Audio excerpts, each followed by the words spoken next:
Hello दोस्तों, स्वागत है आपका अपने यूट्यूब चैनल कलाम जीएस एकेडमी में। प्यारे दोस्तों, कांग्रेस की स्थापना एवं उसके महत्वपूर्ण अधिवेशनों में आज ये हमारा भाग 6 है, जिसमें आज हम 3 महत्वपूर्ण टॉपिकों को डिस्कस करेंगे। जिसमें हमारा पहला टॉपिक रहेगा दिल्ली दरबार के लिए। इसी वीडियो में हमारा दूसरा टॉपिक रहेगा कांग्रेस का लखनऊ अधिवेशन। और अपने तीसरे टॉपिक में हम पढ़ेंगे होम रूल आंदोलन के लिए।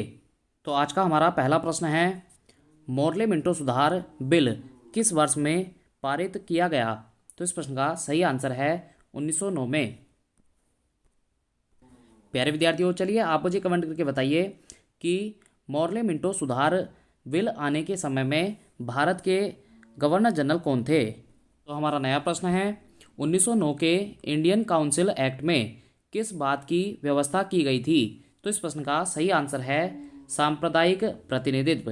प्यारे विद्यार्थियों, चलिए आप मुझे कमेंट करके बताइए कि इस एक्ट के तहत भारत के किस समूह के लोगों को सर्वप्रथम सांप्रदायिक आधार पर प्रतिनिधि मंडल दिया गया था? नया प्रश्न है, ब्रिटिश काल में दिल्ली के पहले भारत की राजधानी कहाँ थी? तो इस प्रश्न का सही आंसर है कोलकाता। प्यारे विद्यार्थियों, अंग्रेजों के समय में पहली राजधानी कोलकाता में रही और इसका फैसला 1911 में लिया गया, जबकि 1912 में दिल्ली भारत की दूसरी राजधानी के तौर पर घोषित कर दी गई थी।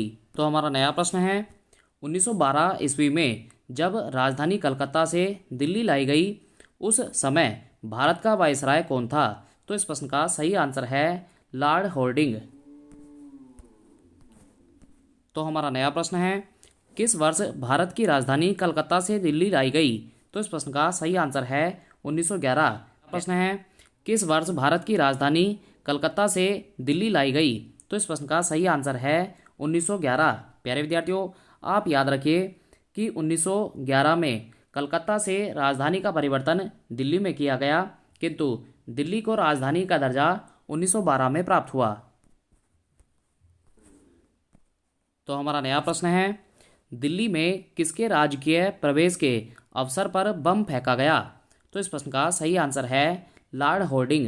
प्यारे विद्यार्थियों, चलिए आप मुझे कमेंट करके बताइए कि लॉर्ड हॉर्डिंग के ऊपर बम फेंकने वाले प्रसिद्ध भारतीय कौन थे? तो हमारा नया प्रश्न है, ब्रिटिश शासन के दौरान बिहार को एक अलग प्रांत का दर्जा किस वर्ष प्राप्त हुआ? तो इस प्रश्न का सही आंसर है 1912। प्यारे विद्यार्थियों, राजधानी के परिवर्तन के समय में बंगाल से बिहार का भी विभाजन 1912 में किया गया था। तो हमारा नया प्रश्न है, दिसंबर 1916 में इंडियन नेशनल कांग्रेस तथा इंडियन मुस्लिम लीग ने एक ही समय अपने अधिवेशन आयोजित किए थे। तो इस प्रश्न का सही आंसर है लखनऊ में। तो हमारा नया प्रश्न है, 1916 में भारतीय राष्ट्रीय कांग्रेस के लखनऊ अधिवेशन की अध्यक्षता की थी। तो इस प्रश्न का सही आंसर है AC मंजूमदार ने। तो हमारा नया प्रश्न है, कांग्रेस और मुस्लिम लीग के बीच प्रसिद्ध लखनऊ समझौते पर हस्ताक्षर हुए थे। इस प्रश्न का सही आंसर है 1916 में।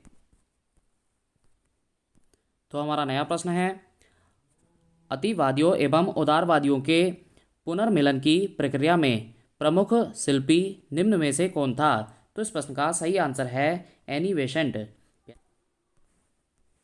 तो हमारा नया प्रश्न है, वर्ष 1916 में मुस्लिम लीग और कांग्रेस के मध्य किसने समझौता कराया था? तो इस प्रश्न का सही आंसर है बाल गंगाधर तिलक ने।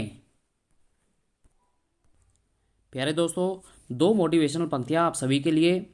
रख हौसला, वो मंजर भी आएगा, प्यासे के पास चल के समंदर भी आएगा, थक कर न बैठ ए मंजिल के मुसाफिर, थक कर न बैठ ए मंजिल के मुसाफिर, मंजिल भी मिलेगी और मिलने का मज़ा भी आएगा। प्यारे दोस्तों, आप धीरे धीरे ही सही लेकिन अपनी तैयारी को लगातार करते रहिएगा। आपको अपनी मंजिल एक ना एक दिन ज़रूर मिल जानी है। तो हमारा नया प्रश्न है, होम रूल लीग आंदोलन सर्वप्रथम किसने प्रारंभ किया? तो इस प्रश्न का सही आंसर है एनी बेसेंट। प्यारे विद्यार्थियों, 1915 में एनी बेसेंट के द्वारा होम रूल आंदोलन की शुरुआत की गई थी। तो हमारा नया प्रश्न है, एनी बेसेंट मुख्यतः संबंधित रही हैं। तो इस प्रश्न का सही आंसर है गृह शासन आंदोलन से।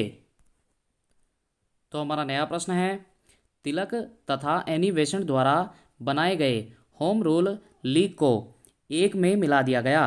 तो इस प्रश्न का सही आंसर है 1918 में। तो हमारा नया प्रश्न है, निम्न में से कौन फैबियन आंदोलन का प्रस्तावक था। तो इस प्रश्न का सही आंसर है एनी बेसेंट। प्यारे छात्रों, उत्तर प्रदेश समूह, उत्तराखंड समूह, इसके साथ साथ एसएससी, रेलवे, बैंक सभी भर्तियों की अच्छी तैयारी के लिए आप हमारे कोचिंग संस्थान स्वामी विवेकानंद कैरियर कोचिंग से जुड़ सकते हैं। हमारा कोचिंग संस्थान जसपुर में गांधी पार्क के निकट स्थित है। तो हमारा नया प्रश्न है, दक्षिण अफ्रीका में रहने की अवधि में महात्मा गांधी ने निम्न में से जिस पत्रिका का प्रकाशन किया उसका नाम था। तो इस प्रश्न का सही आंसर है इंडियन ओपिनियन।